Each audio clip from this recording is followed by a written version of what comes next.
In a small apartment in Munich, an elderly woman sits surrounded by photographs from a life that spanned nearly the entire 20th century. The year is 2002, and Leni Riefenstahl, now 100 years old, still bristles at any suggestion that her films serve the Nazi regime's propaganda apparatus. "I depicted history," she insists, her voice carrying the same defiant certainty it held 70 years earlier. "I showed things as they were then, just as they were. That is not propaganda." This has been her defense for more than half a century, that she was merely an artist, a documentarian capturing reality with her camera's eye, bearing no responsibility for how others used her work. The films she created for Adolf Hitler, particularly Triumph of the Will and Olympia, are acknowledged even by her critics as masterpieces of cinematography, works that revolutionized documentary filmmaking and influenced generations of directors. Yet these same films also served as perhaps the most effective propaganda instruments the Nazi regime ever produced, crafting a visual mythology of Aryan supremacy and Nazi power that seduced millions. How did a talented dancer and actress become the Third Reich's most celebrated filmmaker? Was Leni Riefenstahl truly the apolitical artist she claimed to be? Or was she a willing collaborator who understood exactly what she was creating? To answer these questions, we must travel back to the beginning of the 20th century, to the birth of a woman whose life would become inseparably intertwined with some of history's darkest moments. Helene Bertha Amalie Riefenstahl entered the world on August 22, 1902, in the Berlin district of Wedding, a working-class neighborhood that seemed an unlikely birthplace for someone who would move in the highest circles of German society. Her father, Alfred Theodor Paul Riefenstahl, worked as a heating and ventilation contractor, running a plumbing and heating company that provided the family with comfortable middle-class circumstances. Her mother, Bertha Ida Scherlach, came from a family with Polish heritage, a detail that would cause Leni considerable anxiety later in life when the Nazi regime obsessed over racial purity and Aryan ancestry. Young Leni grew up alongside her younger brother Heinz, born in 1905, in a household that valued discipline, hard work, and respectability. The Germany into which Leni was born stood at the height of its imperial power under Kaiser Wilhelm II. The nation had been unified only 3 decades earlier under Prussian leadership, transforming from a collection of independent kingdoms into an industrial and military powerhouse that rivaled Britain and France. This atmosphere of national pride and imperial ambition would shape the cultural landscape of Leni's formative years. From earliest childhood, Leni exhibited a pronounced artistic temperament. She was drawn to movement, to music, to visual beauty, interests that her practical, business-minded father viewed with considerable skepticism. Alfred Riefenstahl had built his heating business through methodical effort and attention to detail. The world of art and performance seemed frivolous to him, an unreliable path for his daughter. Yet Leni was willful and determined. Even as a small child, she demonstrated the iron resolve that would characterize her entire life, the ability to pursue her goals with single-minded intensity regardless of opposition. When she wanted something, she would not be dissuaded by parental disapproval or conventional expectations about what young women should do. Leni attended school in Berlin, receiving the standard education for middle-class German girls of her generation. Her academic performance was adequate but unremarkable. The traditional subjects of reading, arithmetic, and history failed to capture her imagination. What truly fascinated her was art, painting, sculpture, and particularly dance. She began attending ballet and dance performances as a young girl, mesmerized by the grace and athleticism of the dancers, the way they could express emotion through pure movement. She begged her parents for dance lessons, wearing down her mother's resistance even as her father remained skeptical. Alfred grudgingly agreed to pay for limited dance instruction, hoping perhaps that the interest would prove temporary. It was not temporary. By her teenage years, Leni had become consumed by her passion for dance. She spent hours each day practicing, pushing her body through increasingly demanding movements, developing the physical discipline that would serve her throughout her life. Her dedication was remarkable. Dance was not merely a hobby or passing interest, but rather the lens through which she understood herself and the world. The outbreak of World War I in August 1914, when Leni was 12 years old, disrupted German society profoundly. Her father's business continued to operate. Heating systems were necessary even during wartime, but the atmosphere of the country changed dramatically. Young men disappeared into military service. Food became scarce. The confident imperial Germany of Leni's early childhood gave way to a nation struggling under the weight of total war. Leni later recalled the war years as difficult but not devastating for her family. They were not wealthy, but neither did they suffer the extreme deprivation that afflicted many urban working-class Germans. More significantly for Leni personally, the war years coincided with her adolescence, a time when her identity as a dancer and artist was crystallizing. By the war's end in November 1918, when Leni was 16, she had already determined that her future lay in performance. The collapse of Imperial Germany and the establishment of the Weimar Republic created a period of political and social turbulence, but it also brought cultural liberation. The Weimar era became famous for its artistic experimentation, its cabaret culture, its embrace of modernism in all forms. For a young woman with artistic ambitions, this was an extraordinarily opportune moment. The rigid social conventions of Imperial Germany had loosened. Women could pursue careers that would have been unthinkable a generation earlier. Leni seized this opportunity with characteristic determination. She enrolled in dance school, studying under some of Berlin's most prominent instructors. Her dedication impressed her teachers. She worked harder and practiced longer than most of her peers. But dedication alone could not overcome certain physical limitations.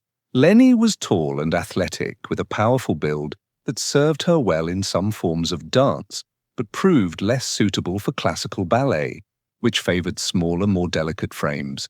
Consequently, Leni gravitated toward modern dance, a newer, more experimental form that emphasized expressive movement and dramatic presentation over the rigid, technical requirements of classical ballet. This suited both her physical capabilities and her temperament. Modern dance allowed for individual interpretation and creative freedom, values that resonated deeply with Leni's artistic sensibility. She studied under Mary Wigman, one of Germany's pioneers of Ausdruckstanz, expressive dance, a movement that rejected classical ballet's formalism in favor of raw emotional expression. Wigman's influence on Leni was profound. The older dancer taught not just technique but philosophy, the idea that dance could communicate truths that words could not express.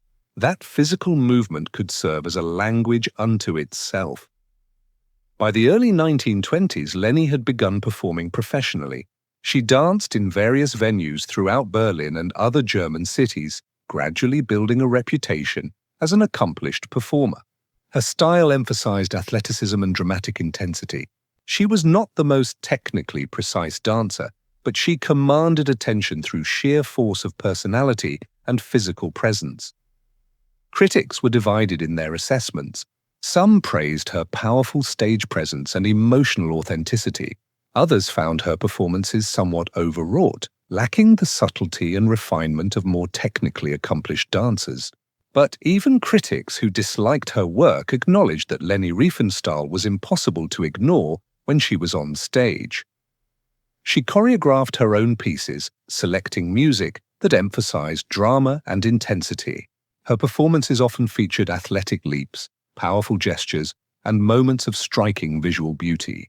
She understood instinctively how to create images that audiences would remember, a skill that would later serve her well in filmmaking. During this period, Leni also began to cultivate her public image carefully. She granted interviews to newspapers, posed for photographs, and worked to present herself as a serious artist rather than merely an entertainer. This attention to public relations and image management would become a hallmark of her career. Leni understood that success required not just talent, but strategic self-promotion. Her father remained skeptical of her career choice. Alfred had hoped his daughter would pursue something more conventional, perhaps teaching or marriage to a respectable businessman. That his daughter was performing on stages throughout Germany, wearing costumes he considered immodest, troubled him considerably. Yet Leni paid little attention to his disapproval. She had charted her course and would not be diverted. Then in 1925 or 1926, accounts vary on the exact date, catastrophe struck. During a performance, Leni injured her knee severely. The exact circumstances of the injury remain somewhat unclear. Some accounts describe it as occurring during a demanding jump, others as the result of accumulated stress on joints that had been pushed too hard for too long. Whatever the specific cause, the consequences were devastating. The injury was serious enough that doctors advised Leni that continuing her dance career at a professional level would risk permanent disability. Her knee simply could not withstand the physical demands of performance dance any longer. For someone whose entire identity had been built around dance, this was a crushing blow. Leni fell into a profound depression. Dance had been more than her career. It had been her means of self-expression, the lens through which she understood herself. Now that avenue was closed, and she faced an uncertain future. She was in her mid-20s, an age when many of her peers were already established in careers or marriages. She had devoted everything to dance and now had little to show for it except memories and a damaged knee. The question that haunted her was simple and terrible. What would she do now? The answer came unexpectedly one day when Leni was walking through Berlin feeling particularly despondent about her situation. She happened to pass a cinema displaying a poster for a film called Der Berg des Schicksals, Mountain of Destiny, directed by Arnold Fanck.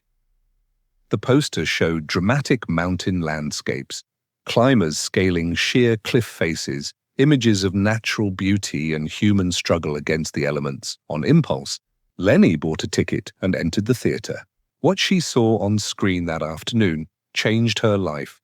Arnold Fanck had pioneered what became known as the Berg film, the mountain film genre. These movies combined adventure narratives with spectacular mountain cinematography, showcasing the Alps in all their terrifying grandeur. Fanck's films featured extended sequences of mountain climbing, skiing, and mountaineering that were genuinely dangerous to film. Cameramen and actors risked their lives capturing footage on treacherous peaks and glaciers, but beyond the physical danger, what made these films distinctive was their aesthetic vision. Fanck treated mountains as characters in their own right, powerful, implacable forces of nature that tested human courage and endurance. His cinematography emphasized the sublime beauty of mountain landscapes, using innovative camera techniques to capture the play of light on snow, the vertiginous heights of cliff faces, the isolation and grandeur of high peaks. For Leni, watching Mountain of Destiny was a revelation. Here was a form of artistic expression she had never considered, cinema that could capture physical movement and natural beauty with an intensity that matched what she had sought to achieve through dance. The film's visual poetry, its emphasis on the human body moving through dramatic landscapes, its fusion of aesthetic beauty with raw physicality, all of this resonated deeply with her. She walked out of the cinema that afternoon with a new sense of purpose. If she could no longer express herself through dance, perhaps she could do so through film. And if she was going to work in cinema, she wanted to work with Arnold Fanck. With typical determination, Leni decided to contact Fanck directly.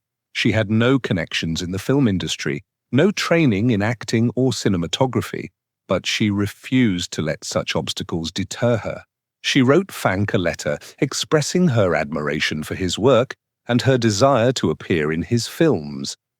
Fanck, intrigued by the letter from this persistent, dancer turned aspiring actress, agreed to meet with her.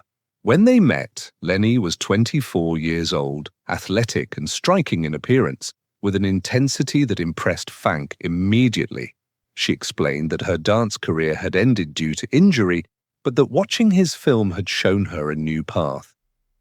Fank saw potential. Leni's dance training meant she was physically capable of the demanding work mountain films required. Her athletic build and comfort with physical exertion would be assets in productions that involved actual mountain climbing and skiing. Moreover, her expressive performance style, that intensity critics had sometimes found excessive in her dancing, might work well on screen. Fank offered Leni a small role in his next production, Der Heilige Berg, the Holy Mountain, which would begin filming in 1926. Leni accepted immediately, thrilled to have this opportunity to reinvent herself. The Holy Mountain proved to be Leni's introduction to both the possibilities and challenges of mountain filmmaking. The production took place on actual mountains, with the cast and crew enduring genuine hardship and danger. They filmed in freezing conditions at high altitudes, carrying heavy equipment up treacherous slopes. Several crew members suffered from altitude sickness. On multiple occasions, avalanches threatened the production. For Leni, this was simultaneously exhilarating and terrifying. She had to learn to ski well enough to be filmed doing so convincingly, a challenge given that she was a complete novice. The physical demands were extraordinary, pushing even her considerable athleticism to its limits. She suffered falls, bruises, and constant exhaustion, yet she threw herself into the work with complete dedication. Co-workers noted that Leni never complained about the conditions, never suggested that scenes be simplified or made safer. On the contrary, she seemed to thrive on the challenge, embracing the danger and difficulty as validation of the seriousness of the artistic endeavor. The film's plot was melodramatic, a love triangle set against mountain landscapes, with skiing competitions and climbing expeditions providing the dramatic set pieces. But what made The Holy Mountain significant was Fank's cinematography, which captured mountain vistas with a beauty that had rarely been achieved in cinema to that point. Leni's performance received mixed reviews. Some critics praised her natural screen presence and the athleticism she brought to the physically demanding role. Others found her acting somewhat stiff and overly theatrical. But everyone agreed that she photographed beautifully. The camera loved her striking features and athletic grace. More importantly, Leni had discovered her métier.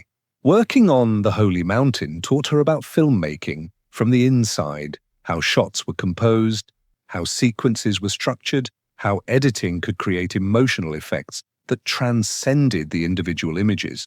She watched Fank work with fascination, absorbing lessons about visual storytelling that she would later apply in her own directing. Following The Holy Mountain, Leni became Fank's favored leading lady. She appeared in several more of his mountain films throughout the late 1920s and early 1930s, including Der große Sprung, The Great Leap, Die weiße Hölle vom Piz Palu, The White Hell of Piz Palu, and Stürme über dem Mont Blanc, Avalanche. With each film, her acting improved and her understanding of cinema deepened. She became genuinely skilled at skiing and mountain climbing, necessities for the roles she played. She also began to develop opinions about how scenes should be shot and edited, sometimes offering suggestions to Fank that he occasionally incorporated. Leni was ambitious and increasingly confident in her own judgment. She believed she understood how to create powerful visual imagery, how to use landscape and physical movement to evoke emotion. Working with Fank was educational, but she was beginning to feel constrained by his vision, eager to implement her own ideas. The mountain films made Leni famous throughout Germany. By the early 1930s, she was recognized on the street, featured in magazines, interviewed by newspapers. She carefully cultivated her image as an athletic, independent woman, modern and liberated, unafraid of physical challenge, devoted to artistic excellence. Yet even as her star rose, The political situation in Germany was deteriorating rapidly.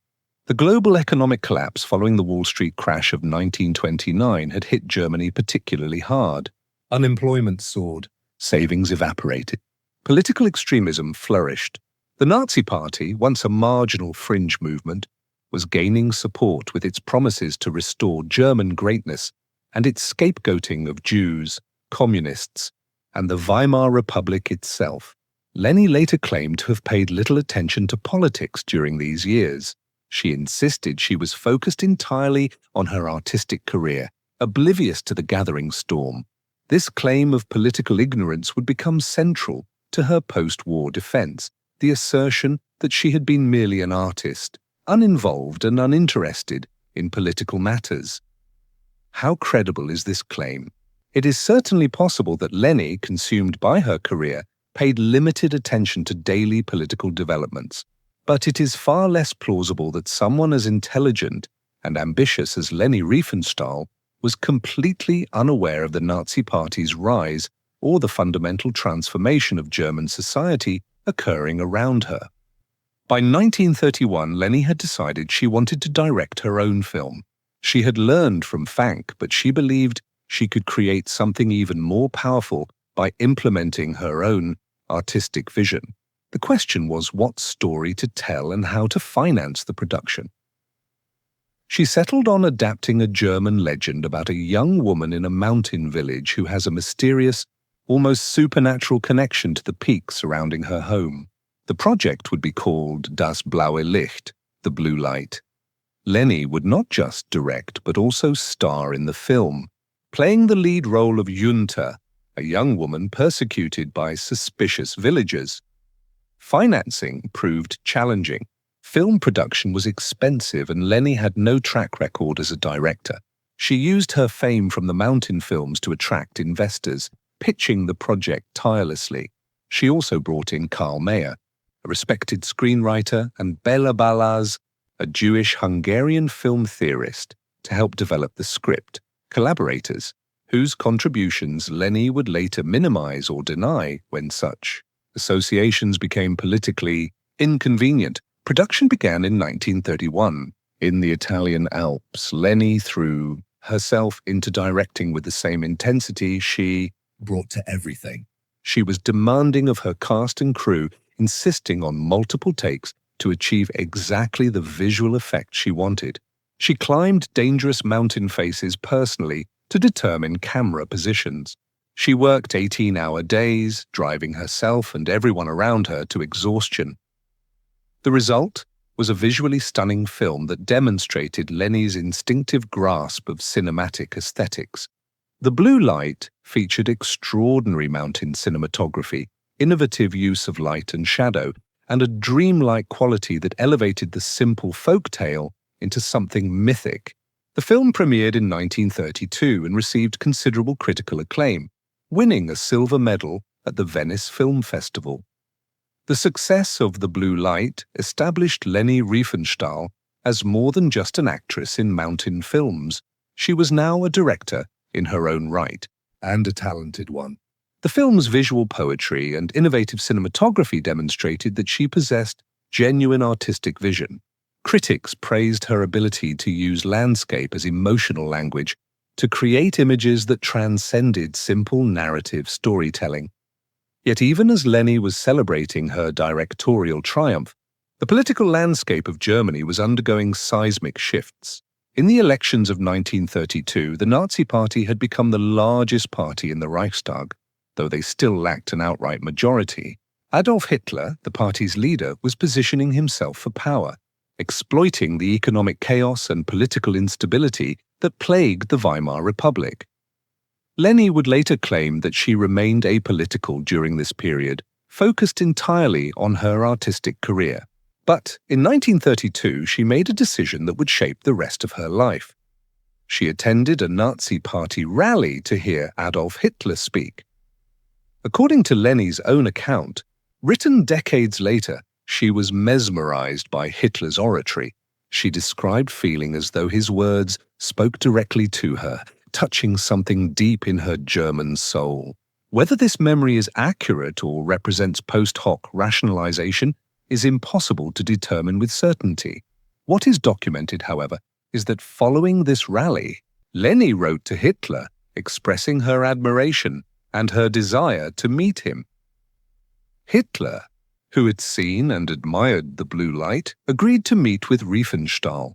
The exact date of their first meeting remains somewhat disputed, but it likely occurred in late 1932 or early 1933. What transpired during that initial encounter has been the subject of much speculation. Leni's version, told in her memoirs and numerous interviews, emphasized Hitler's charm and cultural sophistication. She claimed he spoke knowledgeably about art and film, expressing genuine appreciation for her work. He flattered her talent and vision. According to Leni, their relationship was purely professional and artistic, Hitler recognizing her genius, she appreciating his support for German culture. Others who observed their interactions told a different story. Several witnesses suggested that Hitler was quite taken with Leni personally, charmed by her beauty and forceful personality. Some contemporaries believed Leni consciously used her attractiveness to cultivate Hitler's favor, though she always vehemently denied any romantic involvement. What is certain is that Hitler saw in Leni Riefenstahl an opportunity. The Nazi Party had been creating propaganda films, but they were crude affairs, heavy-handed political messaging with little aesthetic merit.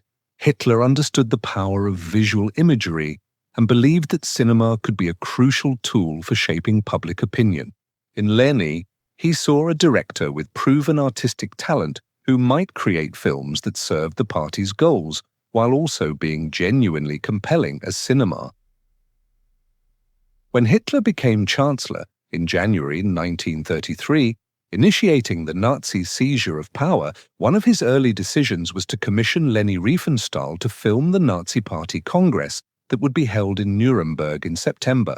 This would be Leni's first overtly political film, documenting what was effectively a massive Nazi propaganda rally.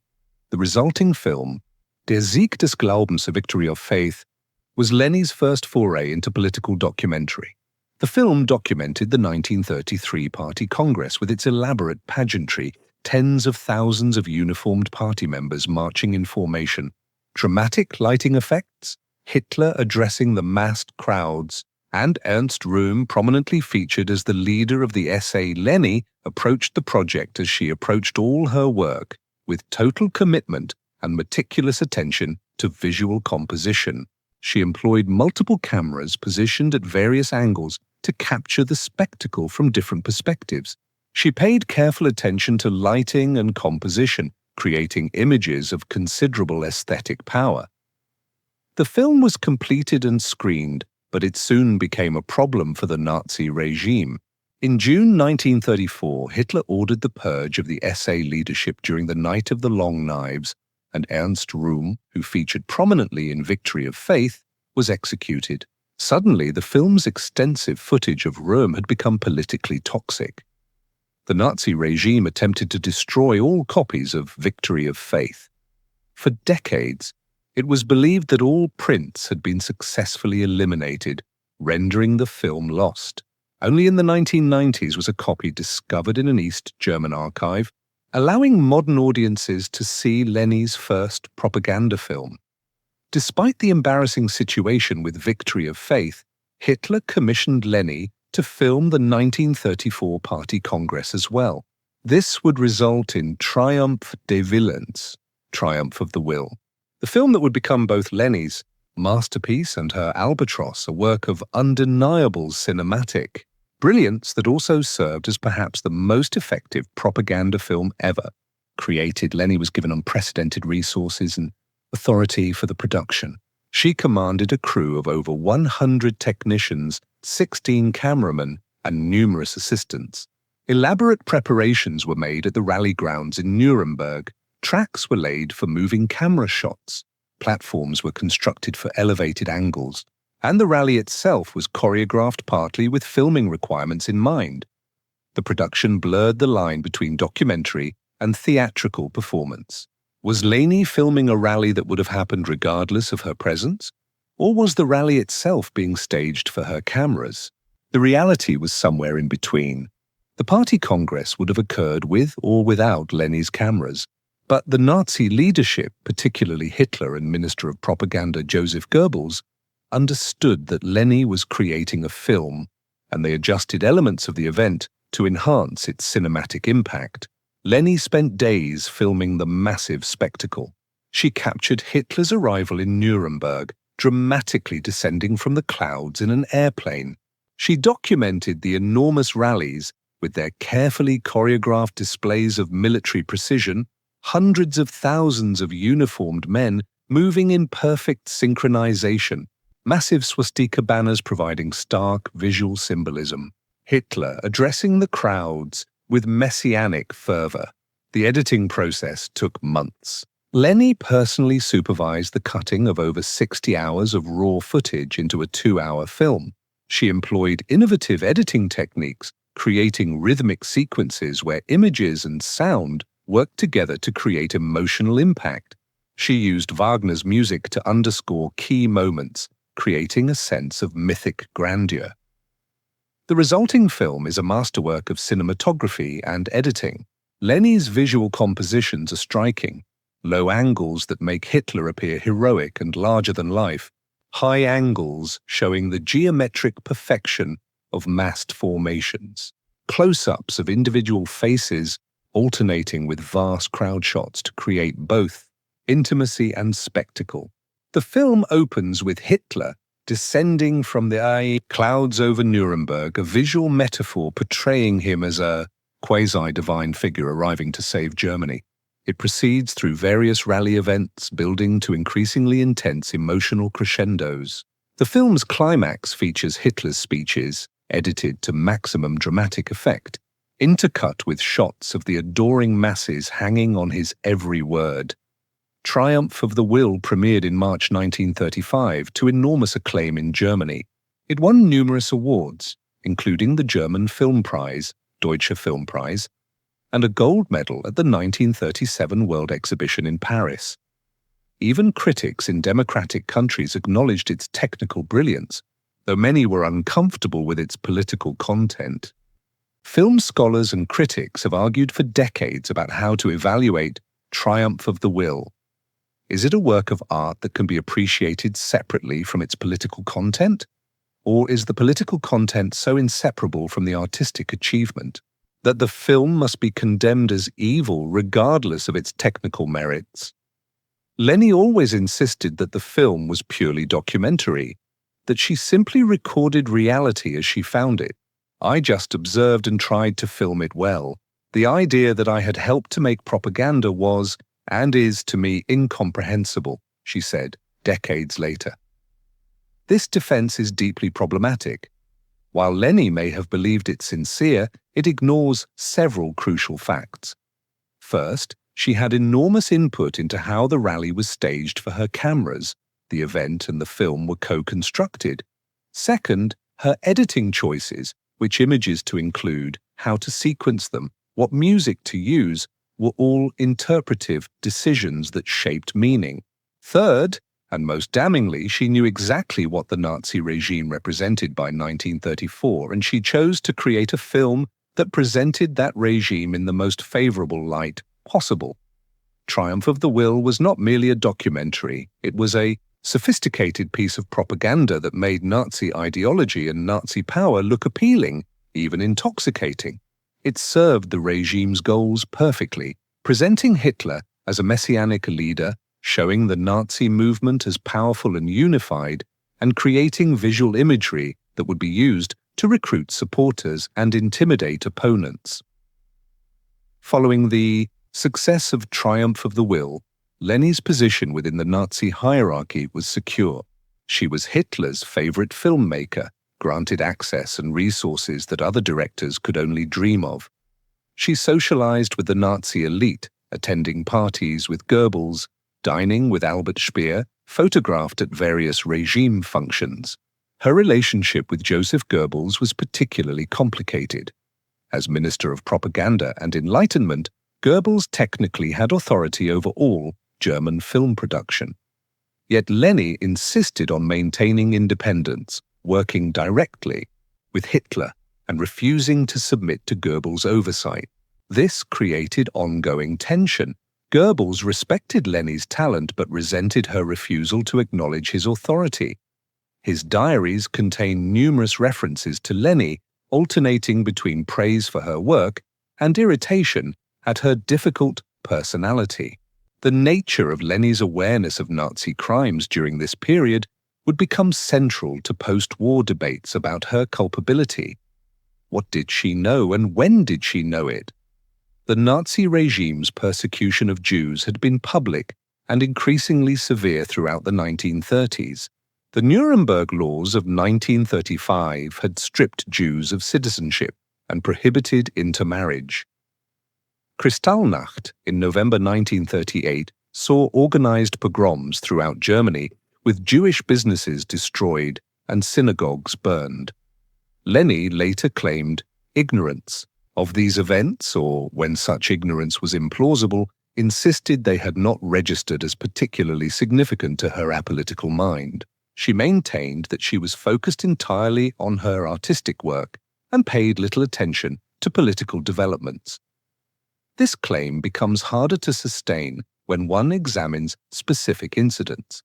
For instance, Bela Balazs, the Jewish film theorist, who had collaborated on The Blue Light, later claimed that Leni had essentially stolen credit for his contributions and allowed him to be written out of the film's history as Nazi racial laws made association with Jews politically dangerous. Leni denied these allegations, but documentary evidence suggests Balazs' account was substantially accurate. In 1936, Berlin hosted the Summer Olympic Games, an enormous propaganda opportunity for the Nazi regime to showcase Germany to the world. The regime wanted the Games documented with a film that would match the spectacle of the event itself. The commission to create this film was granted to Leni Riefenstahl. Olympia would become a two-part film, Festival of Nations and Festival of Beauty, running over 3.5 hours combined. It would be Leni's most ambitious project, employing revolutionary filming techniques and cementing her reputation as one of cinema's great innovators.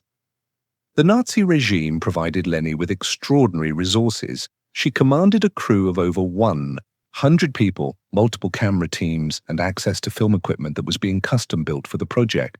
Cameras were mounted on tracks for smooth, moving shots, placed in underwater housings to film swimming and diving events, attached to balloons for aerial perspectives, and hidden throughout the Olympic Stadium to capture athletes from every conceivable angle.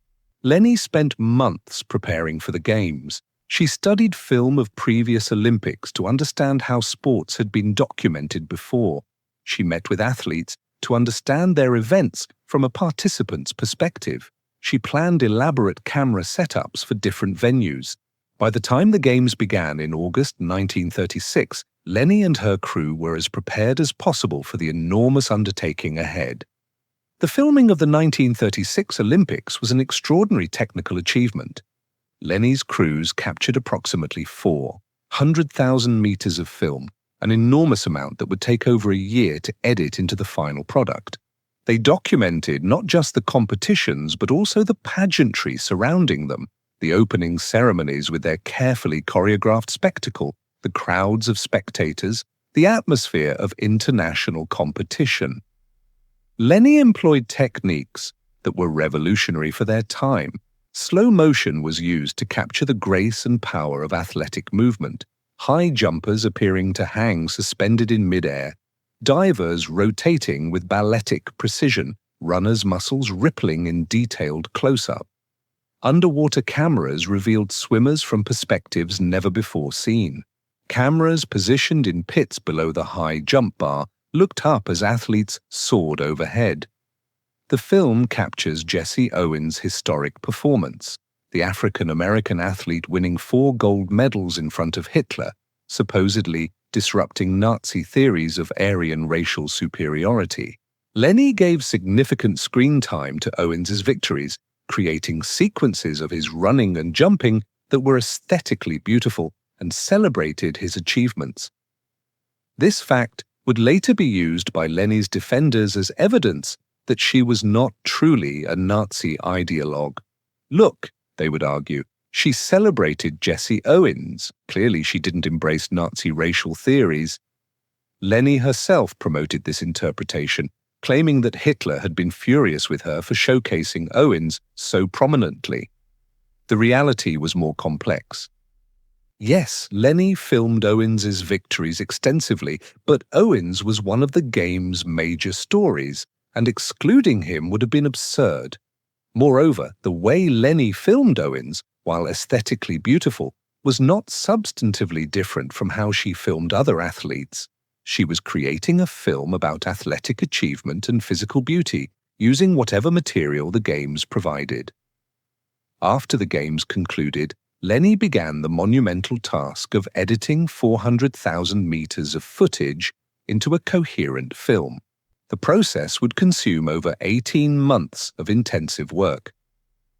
Leni was notoriously demanding during this phase, working extremely long hours and expecting her editing team to do the same. She approached the editing with an artist's sensibility rather than a journalist's. She was not creating a straightforward documentary record of who won which events. Instead, she was crafting a visual poem celebrating athletic achievement, physical beauty, and human striving. Events were restructured for dramatic effect.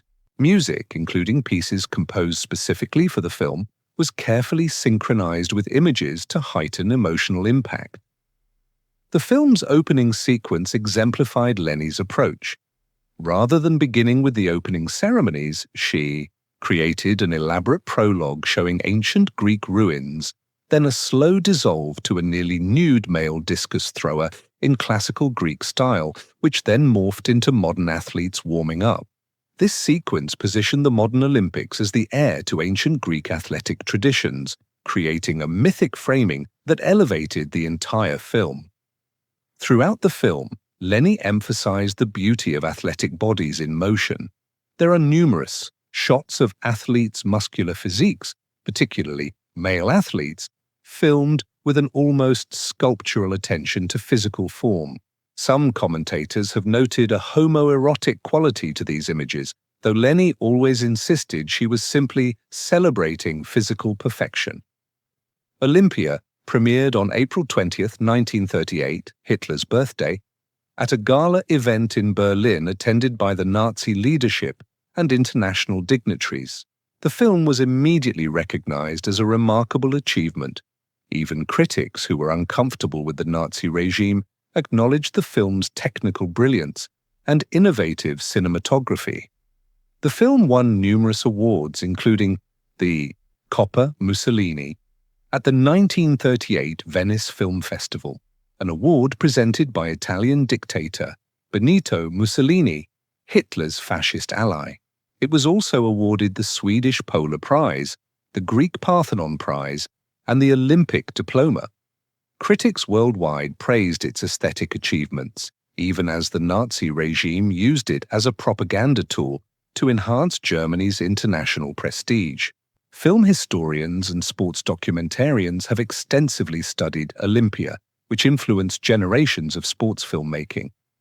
Techniques Leni pioneered, slow motion to emphasize athletic grace, dramatic camera angles to heighten tension, rhythmic editing synchronized to music, became standard tools in sports documentary and broadcasting. Yet the film's artistic merits cannot be separated from its context. Olympia was financed by the Nazi regime and served its propaganda purposes, presenting Germany as a cultured, modern nation hosting a successful international event. The film ignored the regime's ongoing persecution of Jews and other minorities, its militarization, its aggressive foreign policy. By creating such beautiful images of the Nazi-hosted Olympics, Leni helped legitimize a criminal regime on the world stage. Following Olympia's release, Leni embarked on international tours to promote the film. She traveled to Italy, France, Britain, and was planning an extended tour of the United States. These tours were partially funded by the Nazi regime. making them effectively propaganda missions disguised as cultural exchanges. The American tour, planned for late 1938, became particularly controversial. Leni arrived in New York in November 1938, just weeks after Kristallnacht, the massive anti-Jewish pogrom that had shocked international opinion and made Nazi anti-Semitism impossible to ignore. American Jewish organizations and anti-Nazi groups organized protests against Leni's visit, arguing that she represented a barbaric regime and should not be welcomed. Leni was reportedly stunned by the hostile reception. She had expected to be celebrated as an artist and instead found herself denounced as a Nazi propagandist. Hollywood studios that had initially shown interest in working with her suddenly cancelled meetings. Social events were picketed. Newspapers published critical articles questioning why America was hosting Hitler's favorite filmmaker. Leni cut short her American tour and returned to Germany, bitter about what she perceived as unfair treatment. She complained to Hitler that she had been persecuted for her nationality, ignoring the legitimate reasons why Americans might be uncomfortable celebrating a filmmaker who worked for the Nazi regime. As the 1930s drew to a close, Europe was sliding inexorably toward war. Germany had remilitarized the Rhineland in 1936, annexed Austria in March 1938, and seized Czechoslovakia's Sudetenland in September 1938. Each act of aggression brought condemnation but no military response from Britain and France, encouraging Hitler to become more aggressive still. Leni later claimed she was oblivious to these developments, focused entirely on her film work. But even granting her supposed political naivety, the signs of impending catastrophe were impossible to miss by 1939.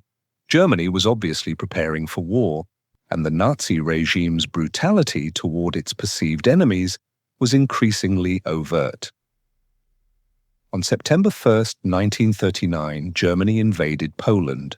Britain and France declared war 2 days later. The Second World War had begun, and with it, any possibility that Leni could continue claiming her art existed in a realm separate from politics. When war began, Leni's position became more complicated. She had been Hitler's favorite filmmaker, but there was little demand for artistic documentaries when the nation was mobilizing for total war. Joseph Goebbels, whom Leni had spent years antagonizing with her refusal to submit to his authority, was now in complete control of wartime film production. Leni proposed various film projects to the Nazi leadership, but most were rejected.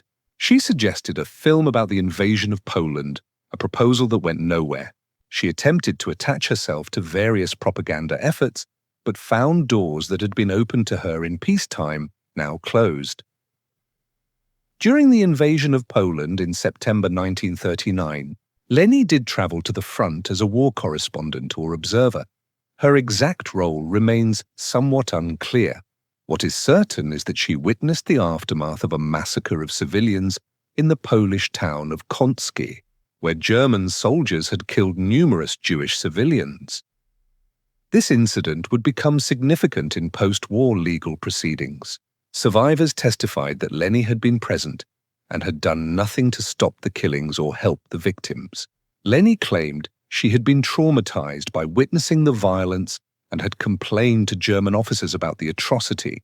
Documentary evidence suggests her presence at the scene was definitely established, but the exact nature of her actions and reactions remains disputed.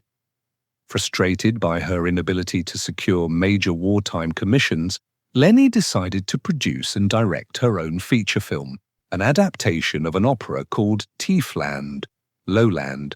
She began work on the project in 1940, though production would be repeatedly interrupted by the war and would not be completed until Infinity, Tiefland, was intended as a return to Leni's mountain film roots, a melodramatic story set in the Spanish Pyrenees, far removed from contemporary politics.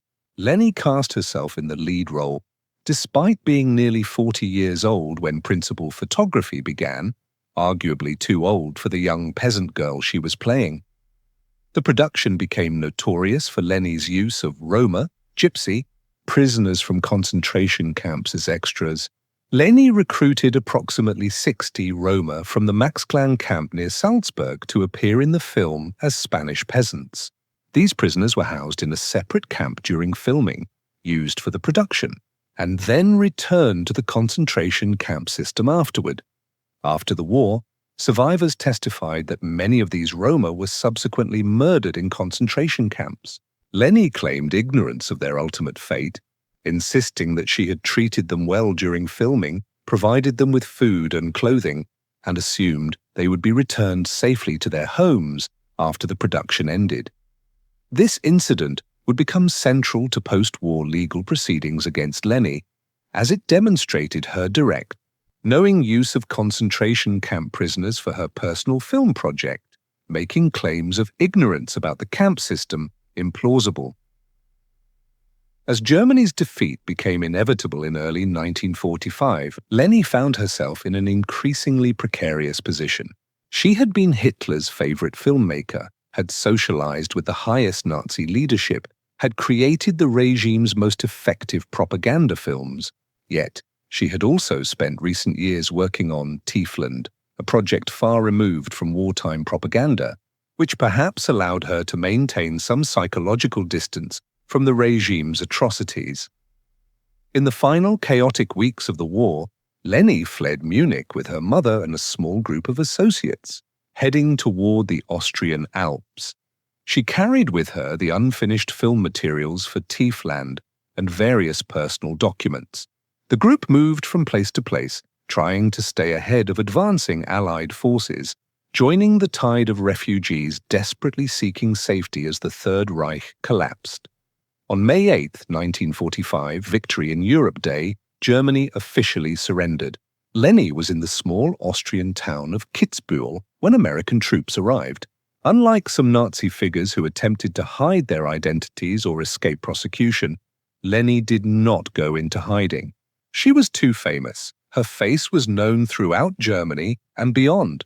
Moreover, she apparently convinced herself that as an artist who had merely documented events, she bore no criminal responsibility for the Nazi regime's crimes. American forces detained Leni almost immediately.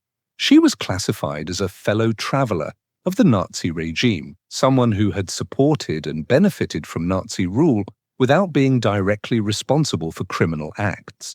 This classification placed her in a legal gray area.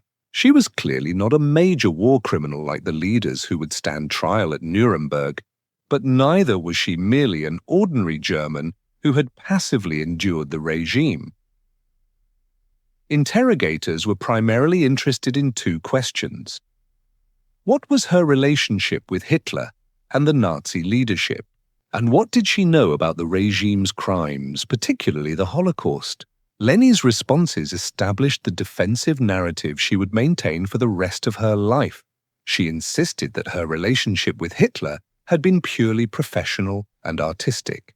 She claimed Hitler had appreciated her films and had provided resources for her work, but that she had never discussed politics with him and had remained ignorant of the regime's criminal activities. She portrayed herself as a naive artist who had been exploited by politicians she didn't understand. Regarding Triumph of the Will and her other political films, Leni argued that she had simply documented historical events as they occurred. She was a cinematographer, not a propagandist. The fact that her films presented the Nazi regime favorably was, she claimed, merely a reflection of reality as it existed at the time. She had filmed what was there, nothing more. When confronted with the use of Roma concentration camp prisoners in Tiefland, Leni acknowledged their presence but insisted she had treated them well and had believed they would be safely returned after filming. She claimed complete ignorance of concentration camp conditions and the fate of prisoners. The interrogators found her testimony unconvincing but struggled to build a criminal case against her. Unlike Albert Speer, who had directly overseen slave labor programs, or Josef Mengele, who had conducted medical experiments, Leni's crimes were more abstract. She had created propaganda, extraordinarily effective propaganda, but propaganda creation was not explicitly defined as a war crime under existing international law. Moreover, Leni was female in an era when women were often presumed to lack agency in political matters. The male-dominated military and legal structures of the occupation forces found it easier to believe that she had been a pawn of Hitler and Goebbels rather than an active, calculating collaborator. This sexist assumption worked in Leni's favor, allowing her to present herself as a victim of male manipulation rather than a willing participant in the regime's propaganda apparatus. Between 1945 and 1952, Leni underwent multiple denazification proceedings, legal processes established by the Allied occupation authorities to categorize German citizens based on their involvement with the Nazi regime and determine appropriate consequences. These proceedings could result in various classifications ranging from major offender, facing severe punishment, to exonerated, cleared of Nazi involvement. Leni's first denazification hearing took place under French occupation authority in 1948. The hearing examined her films, her relationships with Nazi leaders, and her use of concentration camp prisoners. Witnesses testified both for and against her. Some former colleagues defended her as an apolitical artist. Others described her as an enthusiastic Nazi sympathizer who had knowingly served the regime's propaganda purposes. The tribunal classified Leni as a fellow traveler and imposed restrictions on her professional activities. She was prohibited from working in film production and faced limitations on her ability to travel. However, she avoided more severe penalties that might have included imprisonment or permanent prohibition from artistic work. Leni immediately appealed this decision, beginning what would become a decades-long legal and public relations campaign to clear her name. She hired lawyers to challenge the denazification classification. She gave carefully controlled interviews to sympathetic journalists. She began writing memoirs that presented her preferred version of events. Most importantly, she developed and refined the narrative that would define the rest of her life, that of the innocent artist persecuted for her genius by small-minded bureaucrats who couldn't distinguish between art and propaganda. In 1952, after multiple appeals and reviews, a Berlin denazification tribunal downgraded Leni's classification, ultimately declaring her a fellow traveler with lesser restrictions. This decision allowed her to resume film work, though in practice, she found few opportunities in post-war German cinema. Her association with the Nazi regime had made her toxic to most producers and distributors, particularly in an era when Germany was trying to rebuild its international reputation. The immediate post-war years were financially difficult for Leni. Her assets had been frozen or confiscated. The denazification proceedings prevented her from earning income from film work. She lived modestly, dependent on the support of friends and family. The contrast with her life during the Nazi era, when she had commanded enormous budgets and moved in the highest social circles, was stark and bitter. Yet Leni refused to disappear quietly into obscurity. She was determined to rehabilitate her reputation and resume her career. To this end, she finally completed Tiefland, the film she had been working on since 1940. Post-production and editing consumed years of work and most of her limited financial resources. The film finally premiered in 1954, nearly 15 years after principal photography had begun. Tiefland was a commercial and critical failure.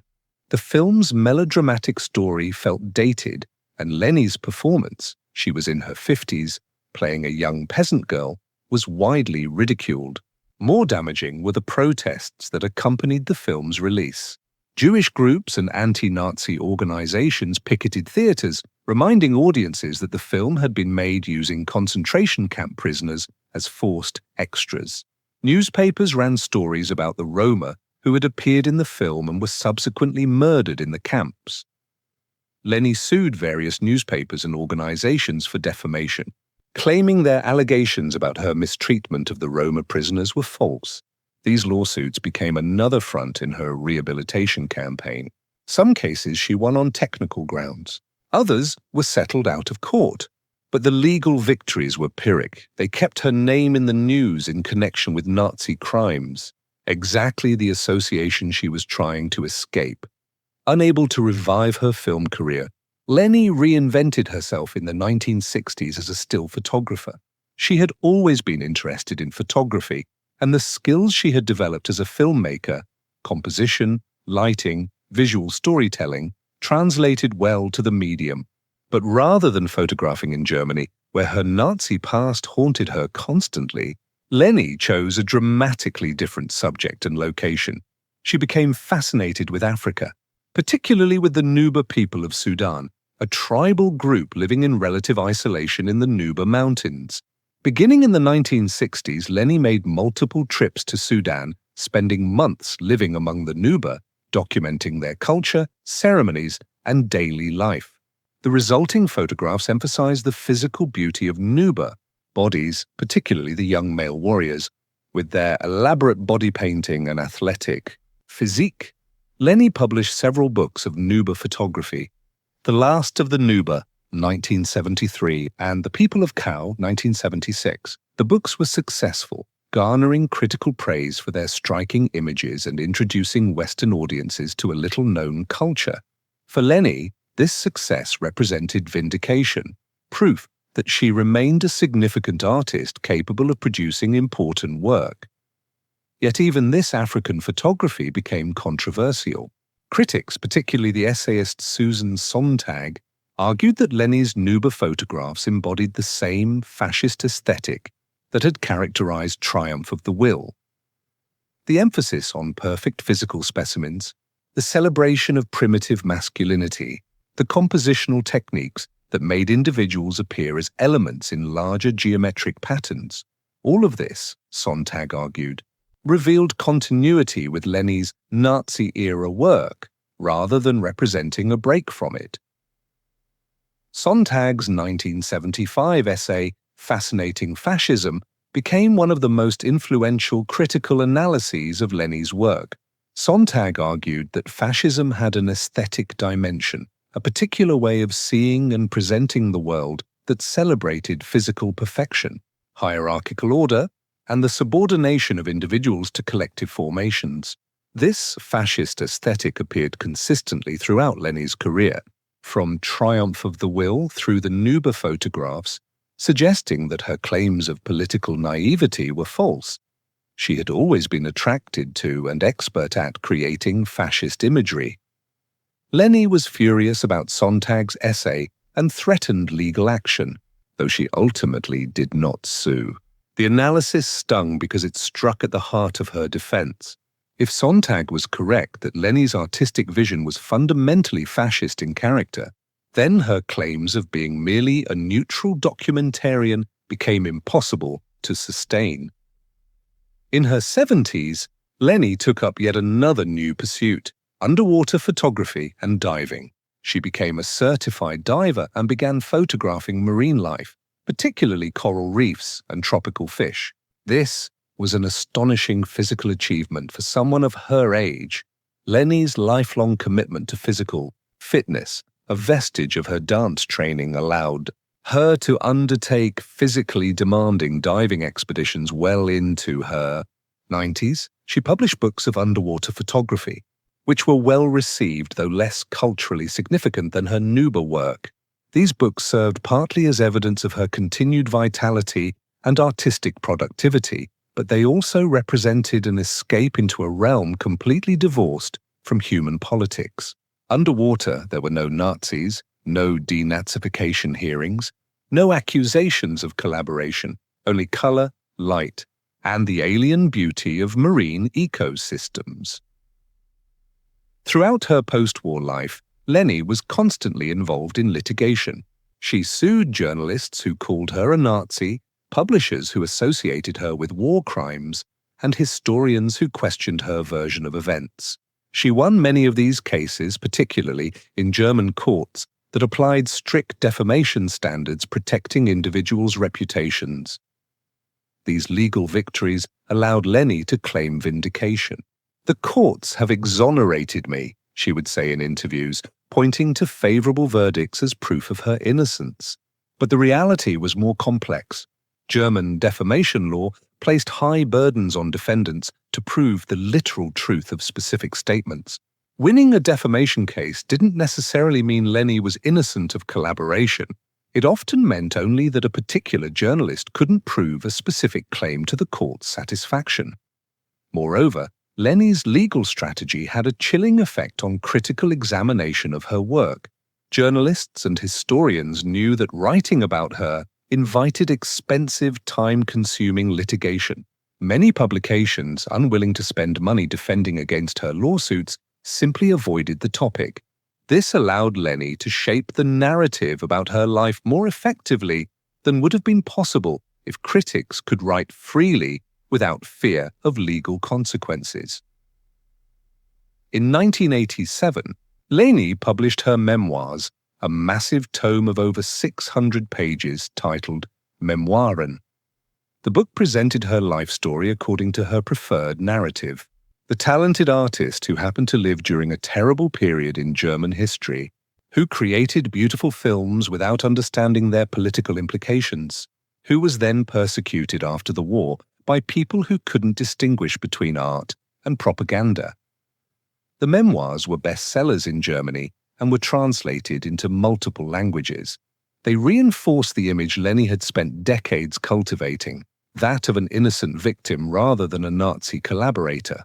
Critics who reviewed the book noted numerous factual errors, convenient omissions and self-serving interpretations, but the memoirs nevertheless succeeded in presenting Leni's version of events to a wide audience.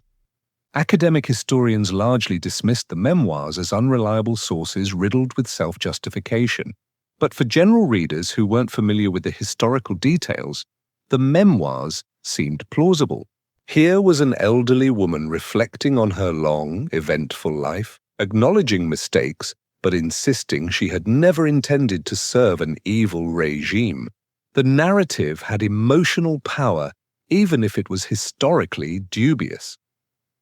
Leni Riefenstahl lived to be over 100 years old, dying on September 8, 2003, just weeks after celebrating her 101st birthday. Her extraordinary longevity meant that she outlived virtually everyone else from Hitler's inner circle. She was lucid and active until very late in life, continuing to grant interviews, pursue legal cases, and defend her reputation almost to the end. In her final decades, Leni achieved a kind of grudging acceptance, particularly among some in the film community who were willing to separate her artistic achievements from her political associations. She received various Lifetime Achievement Awards from organizations that focused on her technical innovations in cinematography while downplaying or ignoring her service.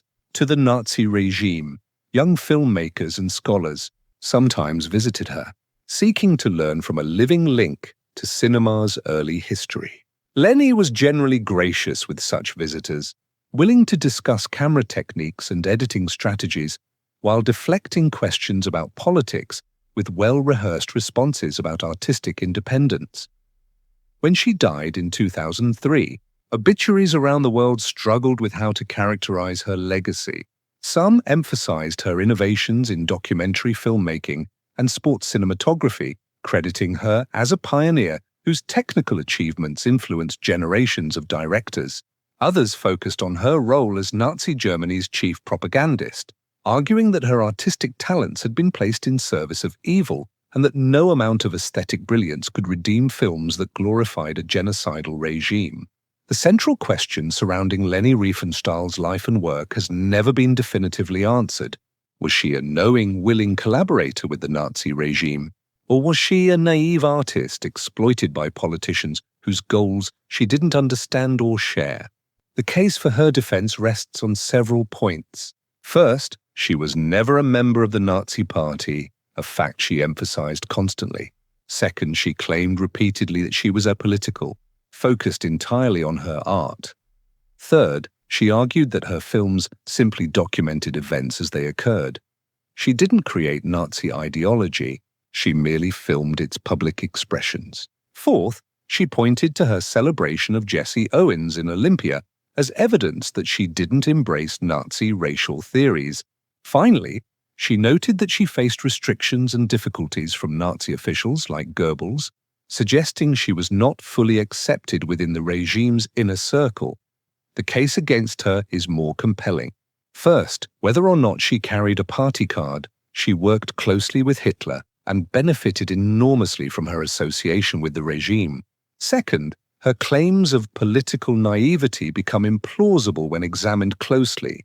She was intelligent, well-educated, and moved in circles where Nazi ideology and crimes were openly discussed.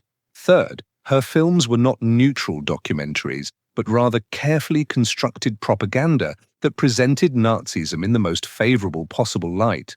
Fourth, celebrating Owens in Olympia proved nothing. Ignoring the game's most successful athlete would have been absurd, and filming him didn't require rejecting Nazi ideology.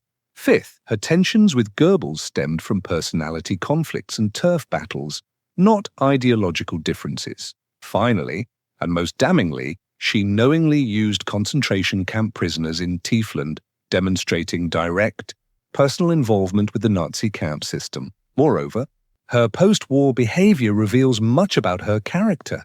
Rather than expressing genuine remorse for having served a genocidal regime, Leni spent decades litigating against critics, rewriting history in her memoirs, and portraying herself as a victim. She never acknowledged that creating propaganda for the Nazis, even if she believed it was merely art, had been morally wrong.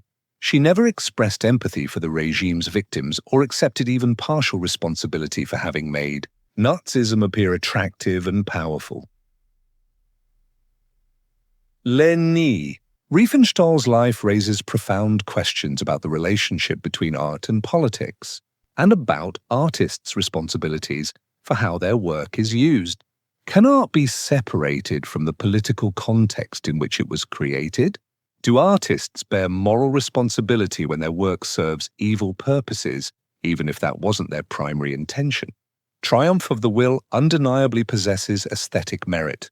Its cinematography is innovative, its editing sophisticated, its visual composition striking. Film students still study it to learn about documentary technique and visual storytelling. Yet, it is also true that the film served Nazi propaganda purposes, that it made Hitler appear messianic and Nazism appear powerful and appealing, that it helped recruit supporters for a regime that would murder millions. Can both these things be true simultaneously? Can Triumph of the Will be both a masterpiece of cinema and an instrument of evil? Most scholars now believe the answer is yes, and that this tension is precisely what makes the film so troubling and so significant. It demonstrates that great artistic talent and sophisticated aesthetic sensibility are not incompatible. With service to monstrous causes, Leni's insistence that she was just an artist represents a moral evasion. Artists make choices about what to create, how to present it, and whom to work for. These are moral choices, not merely aesthetic ones. By choosing to work for Hitler, by choosing to present Nazism in the most favorable possible light, by choosing to employ prisoners from concentration camps, Leni made moral choices for which she bore responsibility. Her refusal to acknowledge this responsibility, her decades of litigation against critics, her self-serving memoirs, all of this suggests not an innocent artist wrongly persecuted, but rather someone who understood exactly what she had done and chose to lie about it rather than confront the truth. Despite the moral taint surrounding her work, Leni Riefenstahl's technical innovations in filmmaking are undeniable and lasting. Her use of multiple cameras to capture events from different angles, her pioneering of moving camera shots on tracks and dollies, her employment of telephoto lenses to create compressed perspectives, her sophisticated editing rhythms, all of these became standard techniques in documentary and sports filmmaking. Sports broadcasting, in particular, owes an enormous debt to Olympia. The way modern television covers sporting events with slow-motion replays, dramatic camera angles, rhythmic editing synchronized to music derives directly from techniques Leni pioneered in 1936. Filmmakers from Francis Ford Coppola to George Lucas have acknowledged studying her work, even while recognizing its troubling political content. Yet this influence itself raises uncomfortable questions. When modern filmmakers use techniques Leni developed while creating Nazi propaganda, are they perpetuating fascist aesthetics? Is there something inherently fascist about the way we visually present athletic competition, political rallies, or military power? Susan Sontag argued yes, that certain ways of seeing and presenting the world carry ideological content regardless of the filmmaker's stated intentions. The emphasis on physical perfection, the celebration of masses moving in synchronization, the portrayal of leaders as larger-than-life figures, these aesthetic choices reflect and reinforce authoritarian values, whether in Nazi Germany or contemporary democracies. Leni Riefenstahl died unrepentant, convinced to the end that she had been an innocent artist persecuted by small-minded critics who couldn't appreciate that beauty transcends politics. She refused to acknowledge that working for Hitler had been a moral failing, insisting instead that she had simply done her job as a filmmaker to the best of her abilities. History's judgment has been less forgiving. Most scholars now recognize Leni as a talented filmmaker who willingly placed her considerable gifts in service of Nazi propaganda. Her technical innovations in cinema were real and lasting, but they cannot be separated from the political context in which they were developed. Triumph of the Will and Olympia are important films, important both for their aesthetic achievements and for what they reveal about how sophisticated propaganda can seduce even sophisticated audiences. The question of whether Leni was truly as naive and apolitical as she claimed seems to have been definitively answered. She was not. The evidence of her collaboration with the Nazi regime is overwhelming. The use of concentration camp prisoners in Tiefland alone destroys any claim to ignorance of Nazi crimes. Her close relationships with Hitler and other Nazi leaders, her acceptance of resources and privileges from the regime, her creation of films that glorified Nazi power, all of this points to willing collaboration rather than innocent exploitation. Yet perhaps the most damning evidence is her post-war behavior. Had she genuinely been an innocent artist who unwittingly served evil purposes, one might expect expressions of horror and remorse once the full scope of Nazi crimes became known.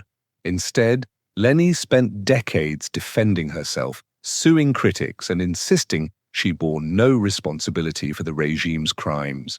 This defensiveness suggests consciousness of guilt rather than innocent victimhood. In the end, Leni Riefenstahl's story serves as a cautionary tale about the dangers of divorcing art from morality, of claiming that aesthetic excellence excuses political complicity. She was extraordinarily talented, few dispute that. She revolutionized documentary filmmaking and influenced generations of cinematographers. Yet she used these gifts to serve one of history's most evil regimes, creating propaganda that made Nazism appear attractive and helped it recruit supporters. Her refusal to acknowledge this truth, her decades of denial and self-justification, her insistence that she was merely an artist with no political responsibility, all of this represents a profound moral failure. Great artistic talent carries great moral responsibility.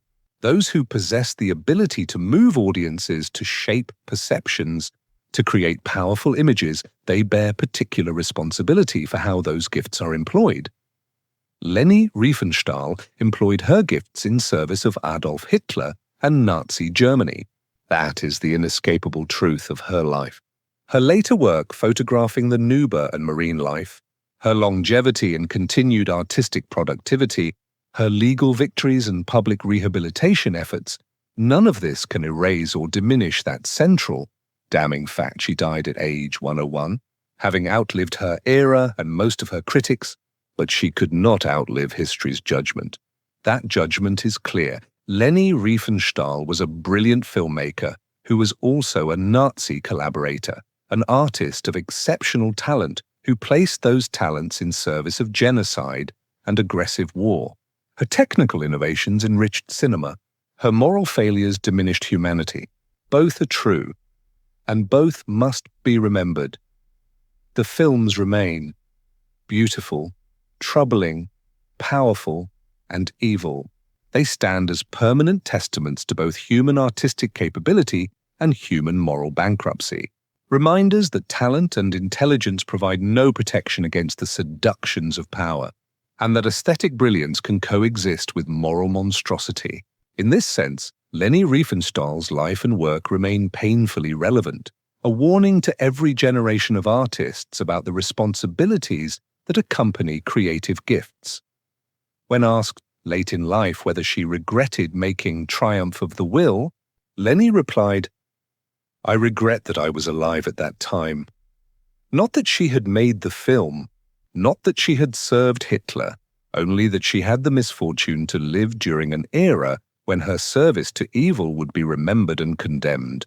This response captured perfectly the moral bankruptcy at the core of her self-understanding. To the very end, Leni saw herself as a victim, never acknowledging that she had been a perpetrator.